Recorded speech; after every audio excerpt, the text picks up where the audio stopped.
Hello, എല്ലാവർക്കും സുഖമാണെന്ന് വിചാരിക്കുന്നു. അച്ചാച്ചനും മോളും കൂടി രാവിലെ തന്നെ ഇത് പപ്പായം തോണ്ടിയിട്ടുണ്ട് വന്നിട്ടുണ്ട് കേട്ടോ.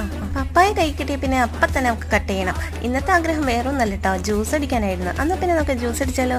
സാധാരണ ഇവിടെ ഉണ്ടാവുന്ന പപ്പായയിൽ അങ്ങനെ അധികം കുരുവൊന്നും ഉണ്ടാവാറില്ല കേട്ടോ. ഇതിൽ നിറയെ കുരുവൊക്കെ ഉണ്ടായിരുന്നു കേട്ടോ. അപ്പോൾ അതൊക്കെ എടുത്ത് കളഞ്ഞിട്ട് ഞങ്ങൾ ജ്യൂസ് അടിക്കാനായിട്ട് അതിൽ നിന്ന് കയ്യിലും കൊണ്ട് കോരിയാണ് എടുത്തിരുന്നത്.